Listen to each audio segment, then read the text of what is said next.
3 kali perayaan May Day, suasana kita dalam suasana keprihatinan karena kita digempur berturut-turut oleh peraturan atau kebijakan-kebijakan sejak tahun 2015 dengan PP 78 tenaga kerja asing, kemudian terakhir yang bisa dikatakan kayak bom atom bagi kita semua adalah Undang-Undang Cipta Kerja.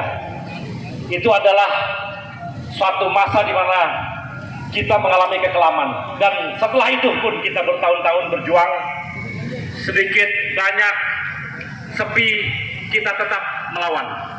Saya berterima kasih kepada teman-teman federasi yang masih bisa menyempatkan hadir di sela-sela liburan hari Lebaran yang begitu dinanti-nantikan, dan kita tetap harus menyatakan bahwa pada hari ini kita memperingati satu acara yang sekaligus dikaitkan dengan menyatakan kita tetap melawan kezaliman terhadap kaum buruh Indonesia.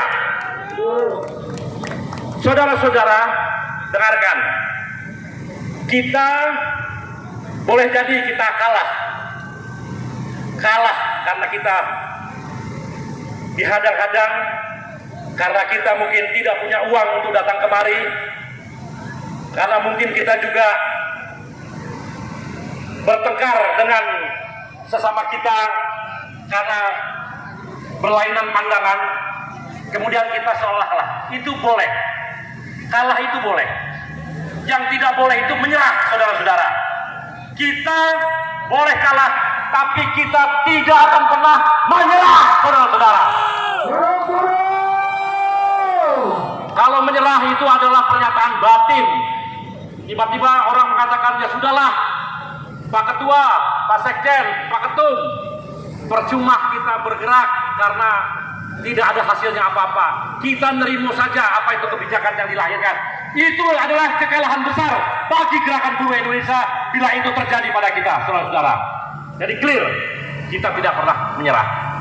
Yang kedua, saya ingin mengatakan bahwa kita akan menghadapi tahun-tahun politik.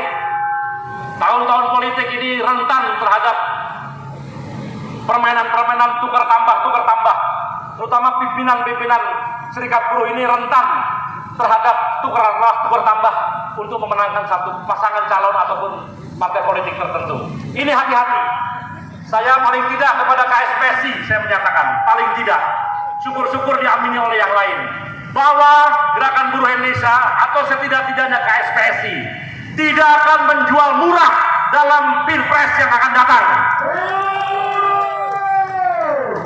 KSPSI dan insya Allah teman-teman yang hadir di sini akan menjual dengan harga tinggi dalam pertarungan pilpres yang akan datang. Apa itu? Bukan soal harga duit, bos, tapi orang yang akan barangkali kita dukung nanti adalah orang yang pasti akan bersama dengan kita untuk melakukan perubahan-perubahan radikal dalam kebijakan perburuhan di Indonesia. Itulah yang kita sebut dengan jual mahal. Bukan sedikit-sedikit duit untuk menggalang massa, datang ke satu gedung, datang gedung sini, dapat gedung sana, ada kelebihan duit, kemudian kita ikut mendukung presiden atau calon presiden. Tidak seperti itu.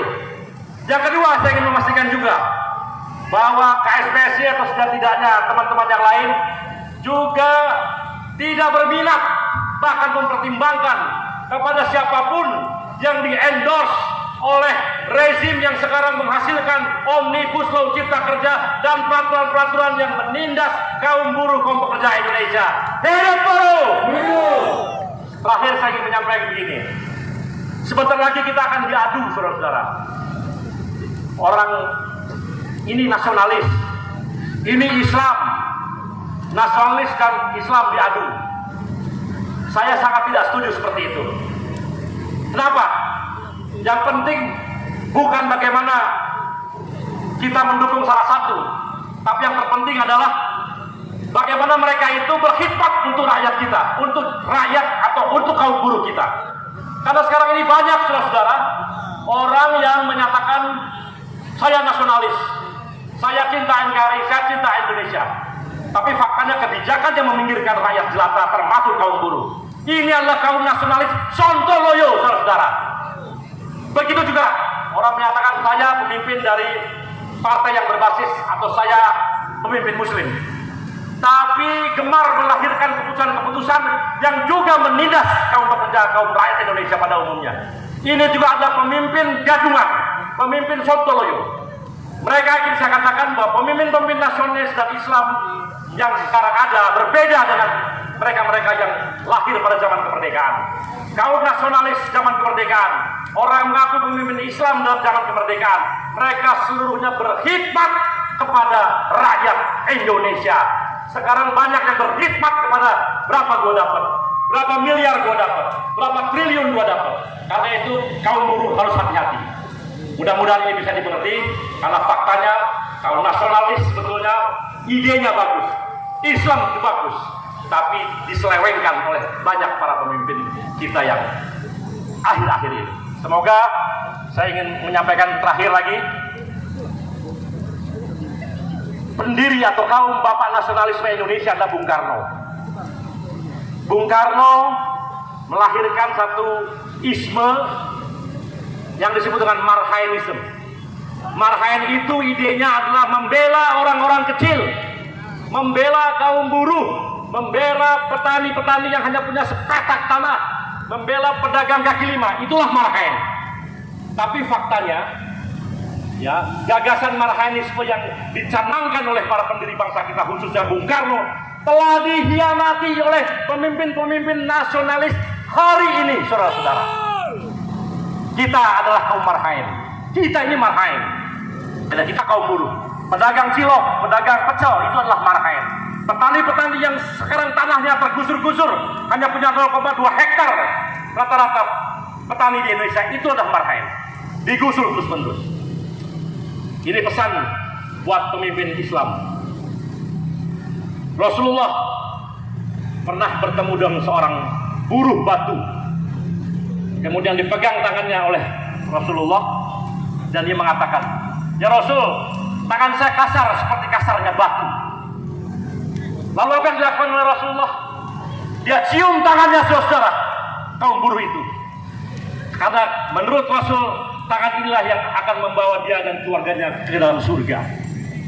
Rasulullah tidak pernah mencium para petinggi kaisar ataupun siapapun, petinggi-petinggi Quraisy dan sebagainya, tidak pernah dia cium tangannya. Tapi kaum buruh dia cium tangannya. Artinya, saya pesan kepada para pemimpin muslim yang mengaku dirinya pemimpin muslim, berkhidmatlah untuk kaum buruh Indonesia yang hari ini sedang sengsara, saudara-saudara. Jadi itulah yang saya ingin sampaikan.